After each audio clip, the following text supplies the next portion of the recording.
一个毫无高贵品格可言，主观上甚至可以被称为自私的存在，他能否通过做出正确的选择，拥有自称为沙尼亚特的资格？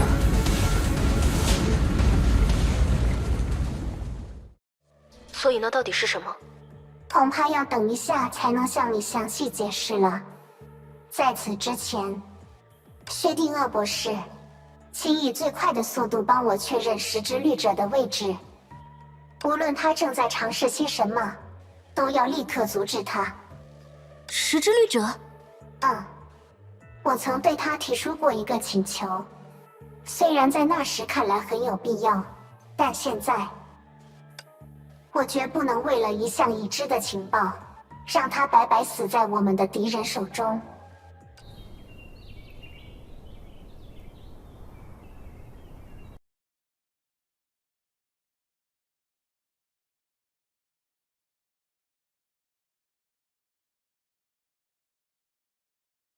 的确，恐怕这就是永劫的含义。即使不考虑世界炮的纷繁特性，在无法穷尽的时间中，我们所经历的一切，也多半早就以一种形式发生过，并且终将以另一种形式重演。曾经见证过中烟的你，应该能比其他人更容易理解这种情况吧？所以呢，我不认为这可以被称作有价值的临终遗言。是说我死到临头还在说废话吗？可严格意义上说，我也不会死啊。好吧，那就让我利用好这段时间，最后再教你一些东西如何？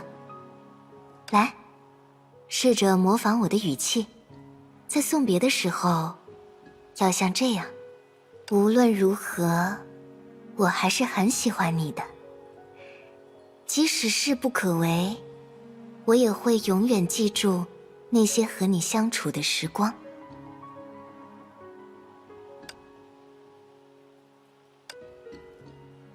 像这样试试看吧。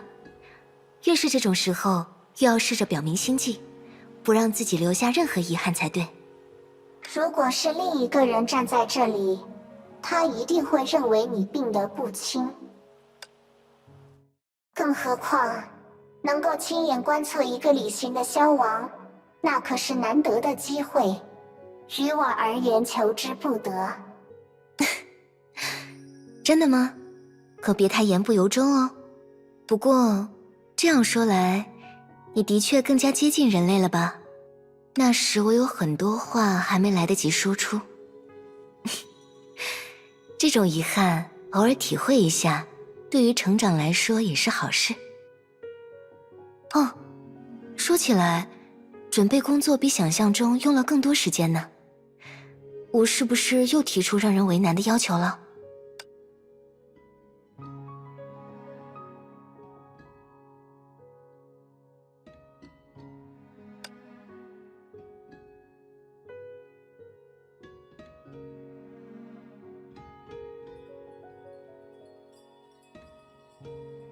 不过仔细想来，如果当前的准备工作出现了意外，又或者你离开之后，我们终究败给了梭，在这些最坏的可能性下，我们所有人当中，可能反而只有你能够生还。我可不认为那是生还哦。于我而言有限的时间，于普通人而言可未必如此。以人类的标准来说，我即将面对的虽然并非死亡，却也是名副其实的告别。也就是说，你并没有认为这是可以被轻易接受的代价。当然啦，你以为我已经是走完一生了无遗憾的老人？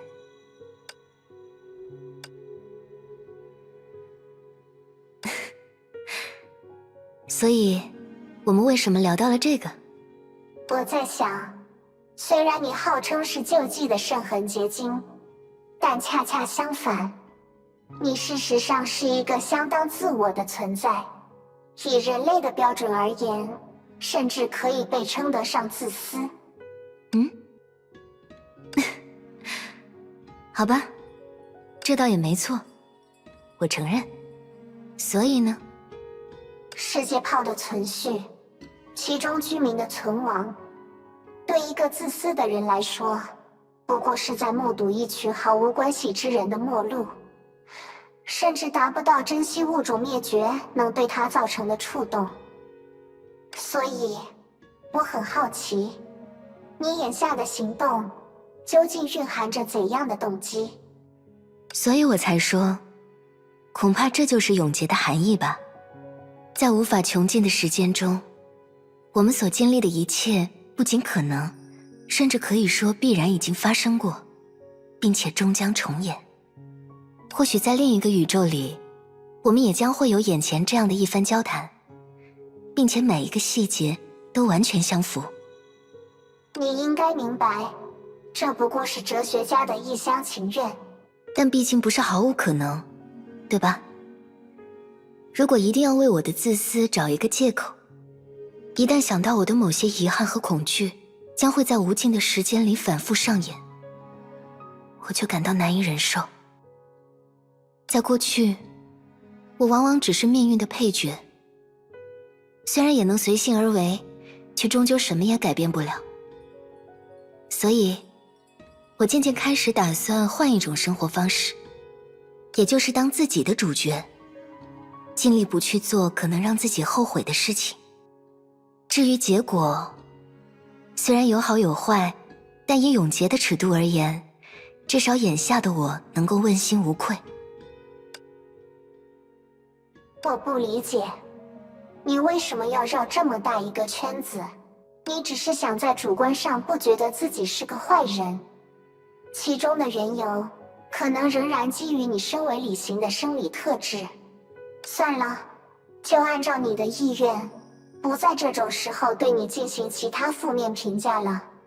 呀，你是从这个角度来看问题的吗？可是，你是否想过，对我们这些非人之人而言，永恒也会有永恒的代价。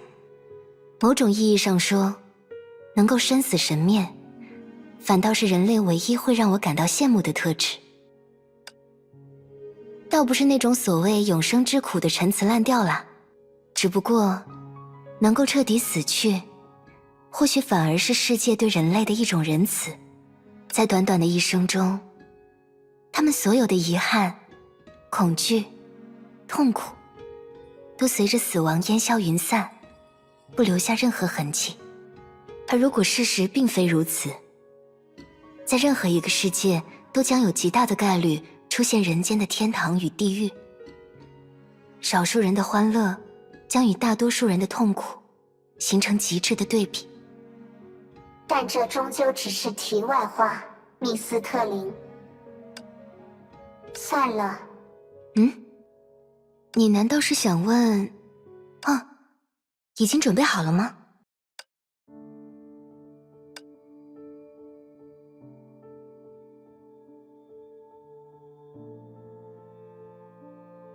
一切就绪，虽然还有最后一步。确保我身处其中？除了一个供你出入的缺口以外，始于绮罗已经完成了封存一处空间的工作，他正在尽可能地维持现状，以免我们设想中的融合反应提前加剧。也就是说，我要尽快动身才行啦。等等，密斯特林。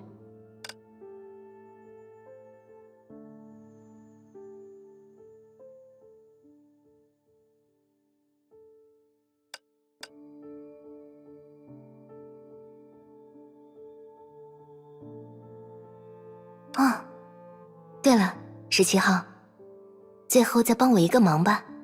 无论如何，你从来没有见过我表现出大喜大悲的样子吧？对我来说，那还是很难为情的。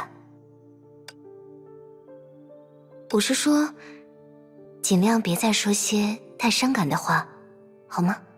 虽然大家不知何时才能再度相见，但反正又不是真的要死了，就让我悠哉悠哉一点吧。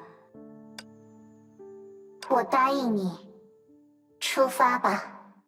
好呀，说来还真是巧呢。无论到来还是离去，我我眼前的景象都是这样的一片洁白，很合心意呢。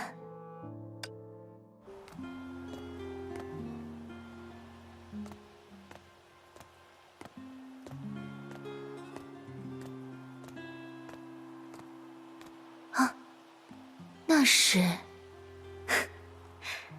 总是自以为无所不知，但其实我也忽略了很多细节呢。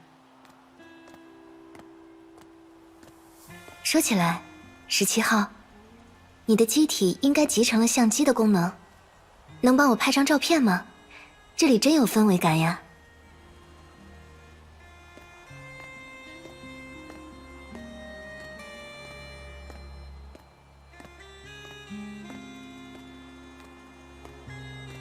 天堂里不会有人行善积德，因为他们本就如此；地狱里也不会有人为非作歹，因为他们本就如此。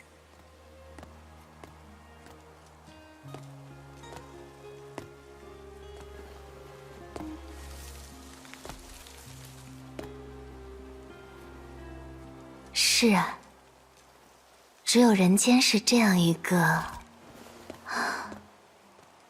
我们走吧。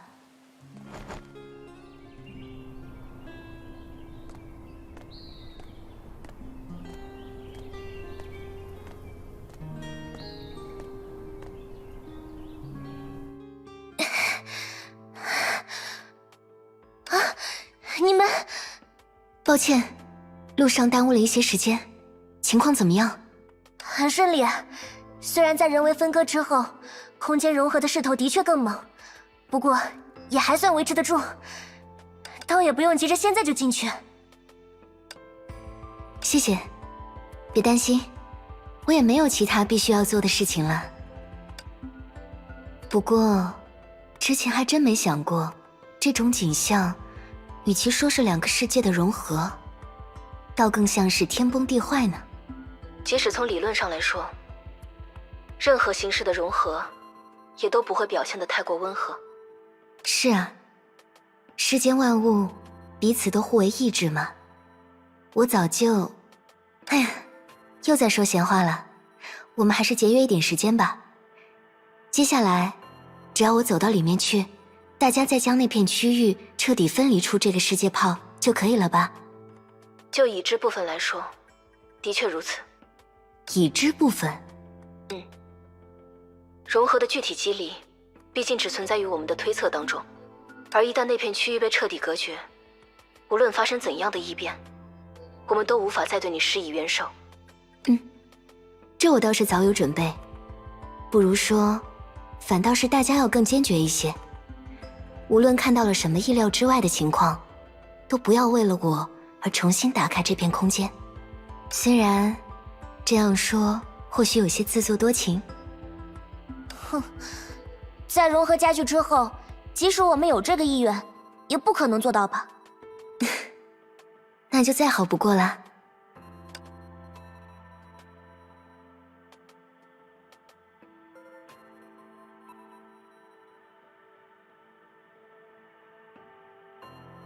好了，也该出发了。从外之剑承受的压力来看，你的确应该立刻动身。虽然即使封存和分割彻底结束，你仍然能通过我和这边维持一定程度的联系，但很抱歉，你必须独自一人面对天地的寂灭。所以，无论尝试失败与否，我至少还能在最后一刻留下讯息。当然，你最后留下的信息将至关重要，应该会直接决定我们此后的行动逻辑。我明白了。那么，再见了，各位。也不知道会不会变得很狼狈呢。17号，可以陪我到那边去吗？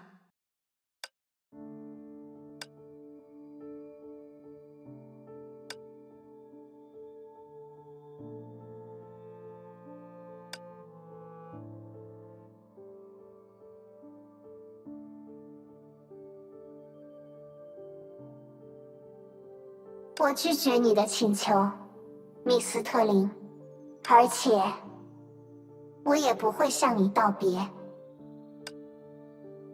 你不过是暂时离开而已，再怎么样，应该都还在这片量子之海。我们没必要太过郑重其事。这还真是严格的逻辑判断呢。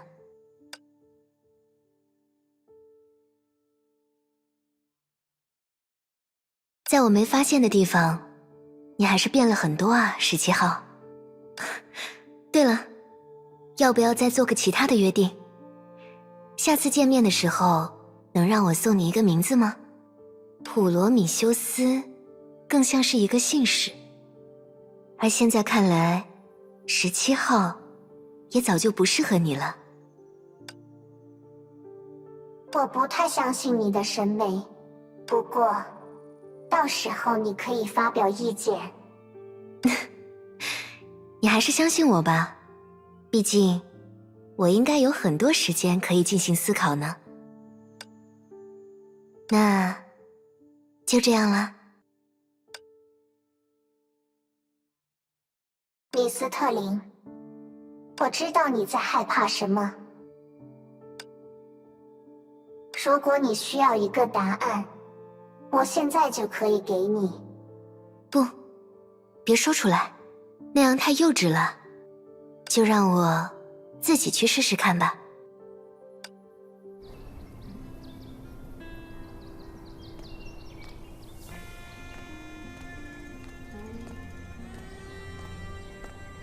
虽然还有很多话想说，不过得抓紧时间才行。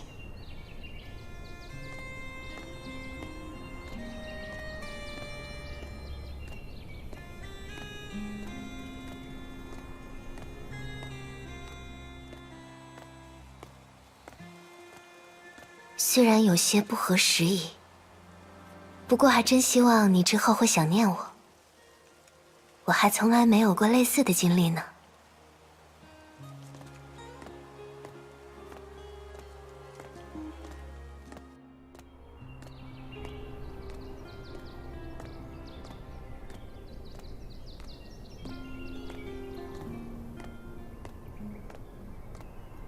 就是那边了吧？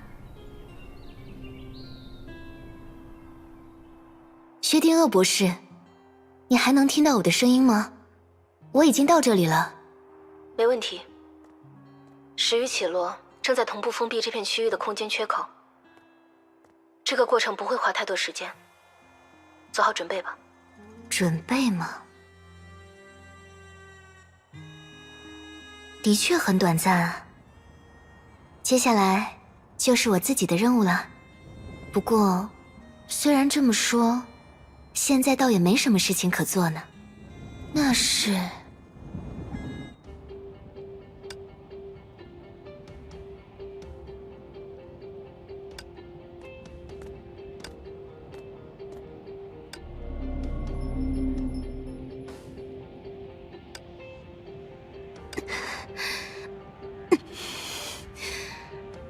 原来如此，一切确实都在化为能量。照这样下去，我可未必能坚持到融合彻底完成的那一刻。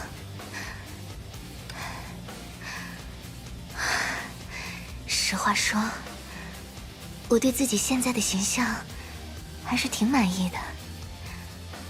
如果可能，还是不想搞得太严肃啊。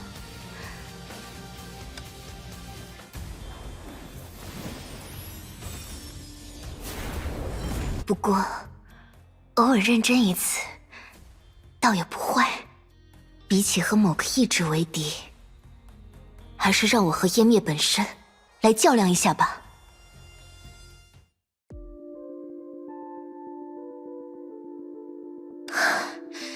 结束了。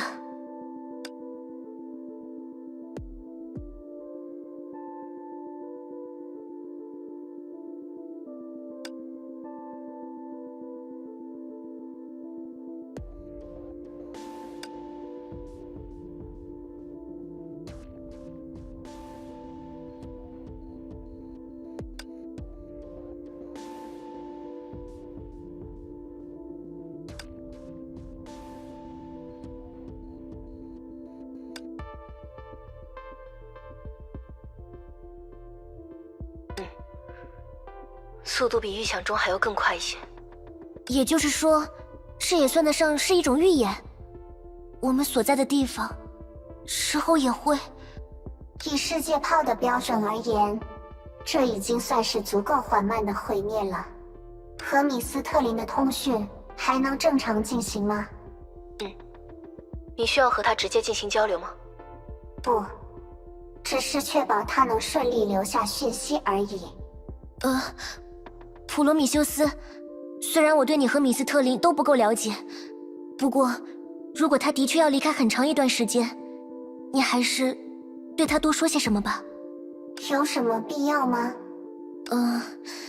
你如果这样问我，那我也说不上来。不过，在我还是女武神的时候，我曾经认识一位特别的前辈。她虽然只是 B 级女武神，心性的坚韧却远超常人。哪怕身处生死一线的绝境，那位前辈也从来没有动摇过。在这方面，她就像我的偶像 Cecilia 大人一样可靠。但那一天，我看到一向雷厉风行的她，竟然躲在训练室的角落里埋头哭泣，哭到控制不住自己的呼吸。你想表达什么？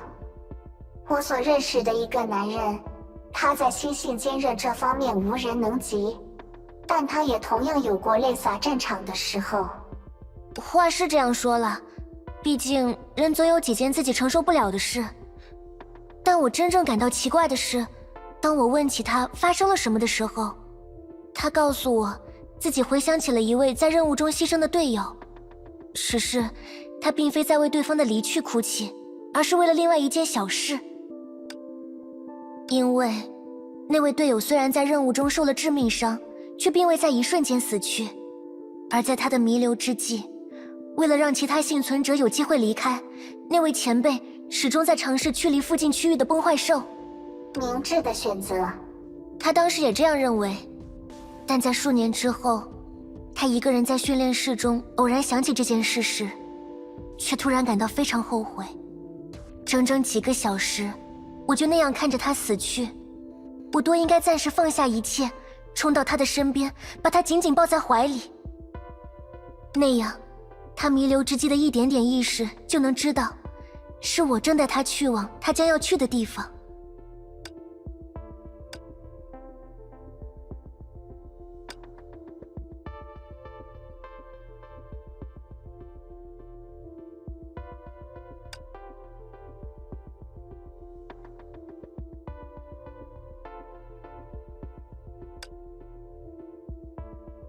薛定谔博士，能帮我和米斯特林建立直接通讯吗？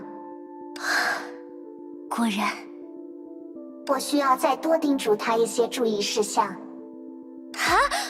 喂，你……抱歉，我能够理解你所描述的情境，但结论却有所不同。那些他后悔自己没有做过的事，究竟是想要填补死者的遗憾，还是想要填补自己的遗憾？不要误会，在我的理解中，这本无高下之分。但我可以确定，米斯特林，他并不是那桩往事中的逝者。但就算不考虑以后的事情，你难道不会觉得他多多少少会感到有些痛苦吗？当然会，但给予对方足够的空间，容许对方独自承担他所选择的痛苦，这恰恰是我能给出的最高形式的尊重，作为他此刻的朋友。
地狱不是一个你将要去的地方，而是一件你应该随身携带的行李。所以，我总觉得弥留之际是一个相当隐私的时刻呢。你一定要在这种时候打扰我吗，这位朋友？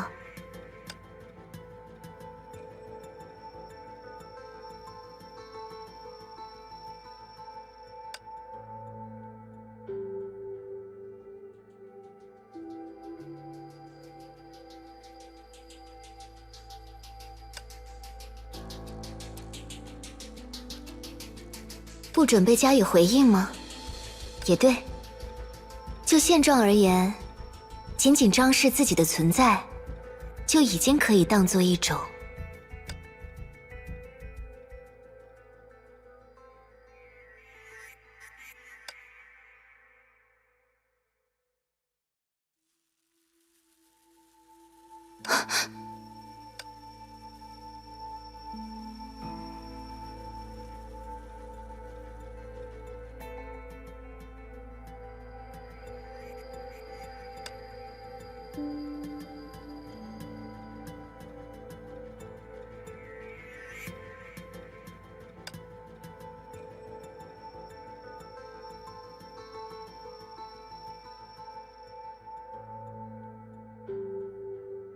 看来我之前高兴得太早了，到最后，我将要与之为敌的，事实上仍然是某种意志吗？我对这种事实在是有些疲倦。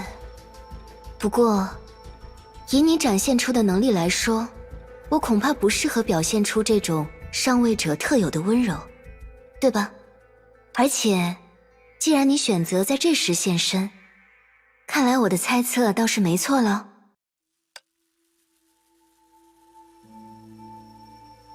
难怪你刚才说，自己此行的目的是要确保亲自将我毁灭。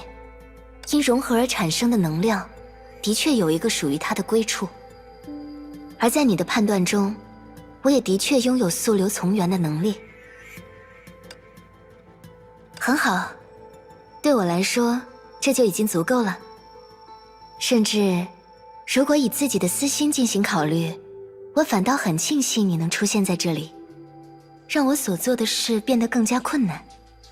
否则，只是在这里等死的行为，实在很难称得上是什么壮举啊。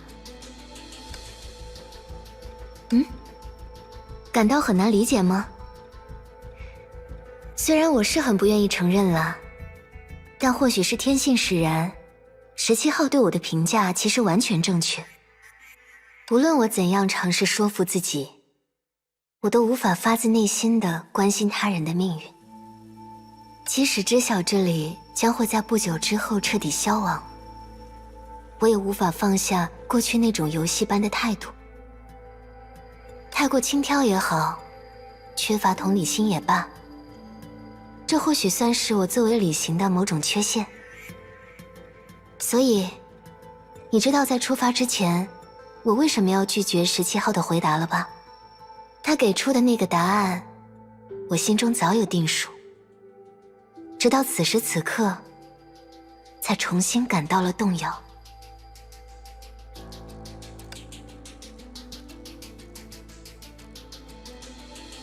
这很容易就能猜到吧？所以我才说，你的出现或许是件好事呢。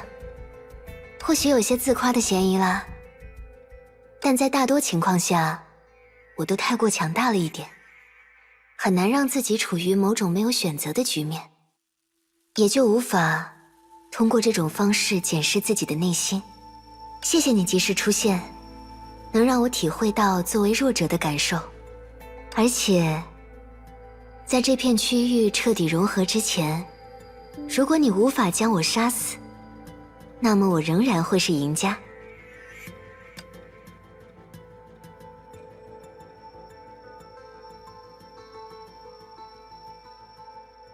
或许是能够借此体会人类的感受吧。生来便注定死，但在选择如何衰老、如何死去的时候，他们往往也决定了自己如何活过。而且，我可不认为自己无法胜利哦。虽说远远不如圣痕计划宣告完成的那时，但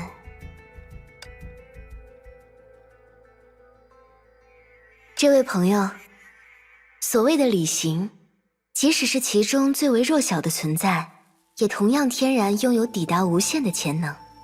更何况，此时此刻，我还是第一次对眼前的战斗感到这种方面的兴趣。我不知道你有多么强大，又怀抱着怎样的恶意，但现在，就请让我借你一用吧。在今天过后，我也终于能够知晓，一个毫无高贵品格可言，主观上甚至可以被称为自私的存在，他能否通过做出正确的选择，拥有自称为沙尼亚特的资格？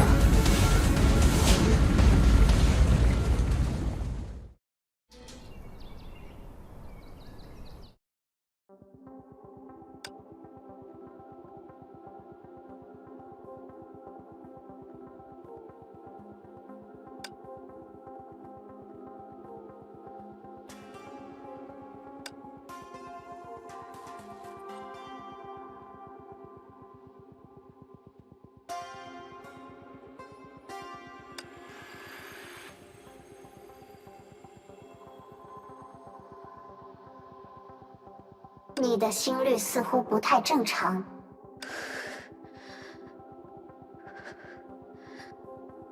没错，爆炸、融合，虽然形式不同，但凋零之心毁灭的真正原因，恐怕就是经受了这种程度的能量冲击。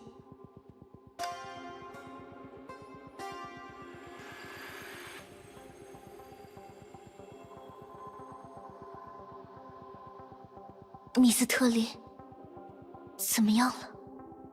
通讯没有中断，但他已经很久没有进行回应了。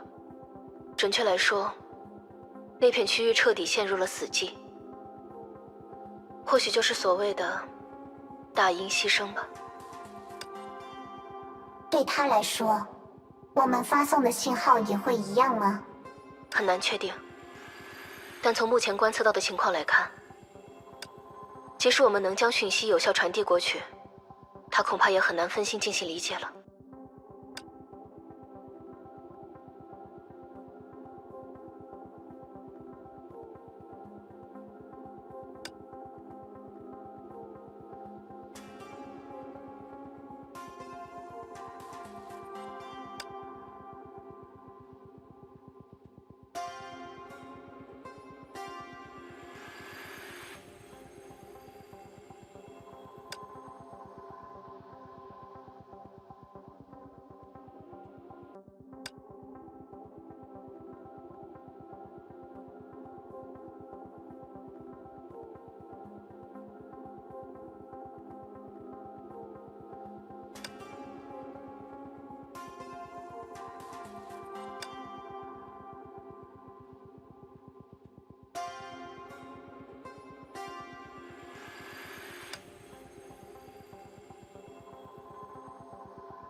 就这样结束了吗？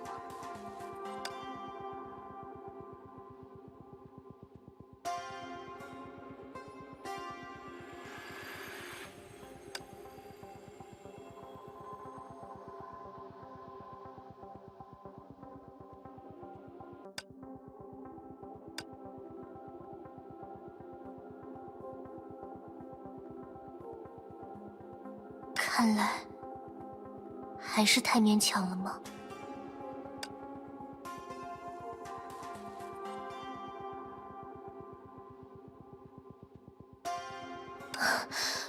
不过，这倒也说明不了什么。或许他什么都不说，是因为一切都很顺利。接下来呢？还有什么事是我们可以尽力去做的吗？当然，但现在就决定下一步，或许还太早了一点。太早？就我所了解的那个米斯特林来说，刚才我们见到的不可能是他的最后一面。我们先到他最终消失的那片区域看看吧。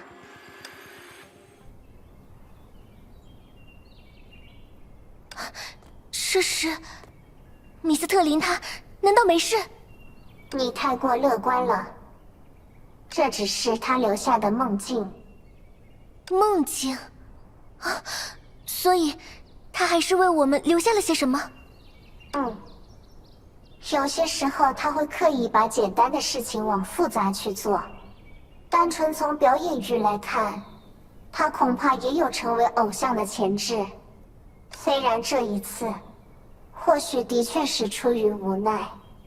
所以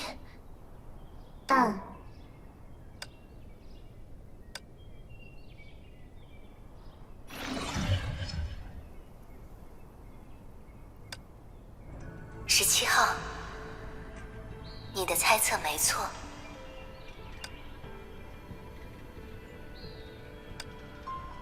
它的确存在，而且就是……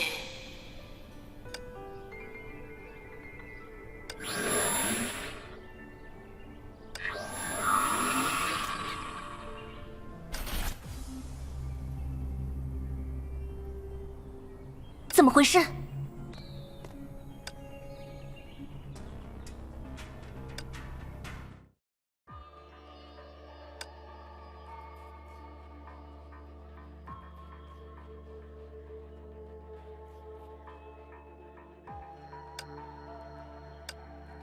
普罗米修斯，刚才那是正常的吗？